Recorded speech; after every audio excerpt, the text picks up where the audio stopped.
दोस्तों, आज हम बात करेंगे प्लास्टिक ओवरशूट डे 2024 के बारे में। Recently, this report was released by a Swiss-based non-governmental organization by the name of EA or Earth Action. अब प्लास्टिक ओवरशूट डे वो दिन बताता है when the amount of plastic waste generated exceeds the capacity to manage it, resulting in plastic pollution. मतलब आप जितना plastic generate कर रहे हो, आपके पास उसको मैनेज करने की कैपेसिटी ख़त्म हो गई है। It marks that day. हमारे पास ग्लोबल लेवल पर पीओडी होता है which falls on 5 September. Last year ये 4 सितंबर को था। That means it is improving. That means जो हमारी दुनिया की प्लास्टिक वेस्ट मैनेजमेंट कैपेसिटी है वो बेटर हो रही है।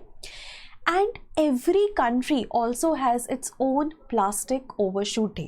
इंडिया का आने वाला है, it is on 23rd April. Last year India का was in 6th January. तो मतलब India has to come a long way. अब देखो पॉइंट क्या है कि हम प्लास्टिक जनरेट करते हैं and then we have to manage it. अब मैनेजमेंट कैसे होती है? या तो आप उसे रिसाइकल कर लो, या आप उसे इंसिनरेट कर दो, या आप उसे सैनिटरी लैंडफिल्स में डाल दो। मतलब वो प्लास्टिक पोल्यूशन ना कॉज करे। अब आपने प्लास्टिक जनरेट कर दिया लेकिन आप उसे मैनेज नहीं कर पाए, तो जिस प्लास्टिक को आप मैनेज नहीं कर पाते हो उसको कहा जाता है mismanaged plastic waste. And we also have a mismanaged plastic waste index, that is basically कितना plastic is not managed over total plastic generated। ठीक है, तो ये कुछ बातें हमें ये रिपोर्ट बताती है। सबसे पहले लेकिन जो ग्लोबल पीओडी है दैट इज़ ऑन सितंबर 5 और इंडिया की अगर हम बात करें तो 23 अप्रैल को है।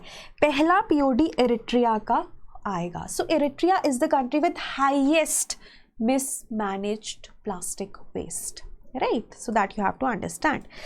अब अगर हम बात करें तो we have 117 days of plastic overshoot with each country contributing in it. For instance, India कितना contribute कर रही है? 12 दिन।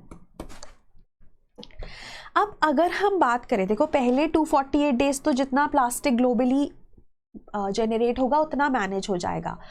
उसके बाद we have 12 countries which contribute to 60% of the plastic waste which is mismanaged. ठीक है, मिसमैनेज्ड प्लास्टिक वेस्ट 60% के लिए सिर्फ 12 देश रिस्पॉन्सिबल है, जिसमें से एक इंडिया भी है। और उसके बाद जो बाकी 205 कंट्रीज़ हैं they are responsible for 40% of the mismanaged waste. मतलब ये जो 12 देश हैं जिसमें इंडिया, ब्राज़ील, यूनाइटेड स्टेट्स, बड़े बड़े देश आ जाते हैं, Russia, they are responsible for 60% of mismanaged plastic waste. और अगर हम over a period of years देखें ना तो पहले 28 अगस्त को था, अब ये 5 सितंबर को है। तो ऑब्वियसली क्या हो रहा है कि जो प्लास्टिक वेस्ट मैनेजमेंट है वो इंक्रीज हो रही है, तभी तो हमारा प्लास्टिक ओवरशूट डे पीछे जाता जा रहा है, विच इज़ गुड न्यूज़। लेकिन इसके साथ ना एक प्रॉब्लम है, हमारी वेस्ट मैनेजमेंट कैपेसिटी बढ़ रही है, दुनिया में एडवांसमेंट्स हो रही हैं तो हमारी प्लास्टिक वेस्ट मैनेजमेंट कैपेसिटी बढ़ रही है, लेकिन उसके साथ प्लास्टिक जनरेशन भी बढ़ रही है। तो हो क्या रहा है? मिसमैनेज्ड प्लास्टिक वेस्ट भी बढ़ रहा है। तो तीनों ही केसेस में बढ़ोतरी है। उसके बाद मिसमैनेज्ड वेस्ट इंडेक्स मैंने आपको बताया, uncollected and improperly managed waste upon total waste generated is your mismanaged waste index. और ये सबसे ज़्यादा हाईएस्ट किसके केस में है? इरिट्रिया के केस में। उसके बाद एक लास्ट चीज़ है जो आपको ध्यान में रखनी है। अगर हम टोटल प्लास्टिक वेस्ट जनरेटेड की बात करें तो सबसे ज़्यादा जो प्लास्टिक वेस्ट है ना, 3rd नंबर पे इंडिया है, पहले नंबर पे चाइना, यूएसए और फिर इंडिया। लेकिन अगर हम पर कैपिटा प्लास्टिक वेस्ट की बात करें तो इंडिया बहुत नीचे है। पर कैपिटा प्लास्टिक वेस्ट में इंडिया बहुत नीचे है, बिकॉज इंडिया का जो पॉपुलेशन है बहुत ज़्यादा है। तो ओवरऑल इंडिया 3rd नंबर पे है, लेकिन पर कैपिटा में इंडिया बहुत पीछे है। सबसे ऊपर उसमें बेल्जियम है एंड दैट इज़ 147.7 kgs पर पर्सन, एंड इंडिया से इंडिया से ये 16 गुना ज़्यादा है, तो इंडिया तो बहुत पीछे है। उसके बाद मिसमैनेज्ड प्लास्टिक वेस्ट की अगर हम बात करें तो सबसे ऊपर ओमान है and India is in the bottom 12 countries, right.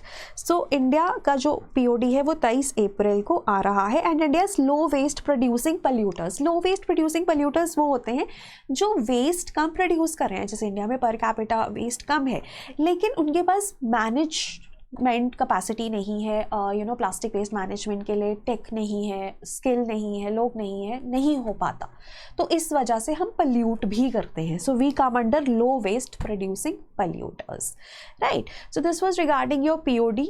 Again you have to remember 5 सितंबर इंडिया वर्ल्ड का है और 23 अप्रैल इंडिया का है। लास्ट ईयर इंडिया का 6 जनवरी था और वर्ल्ड का 4 सितंबर था, तो दोनों ही ने ही बहुत ज़्यादा इम्प्रूवमेंट्स करी है। और India is one of the 12 countries which is responsible for the 60% of the mismanaged waste in the world.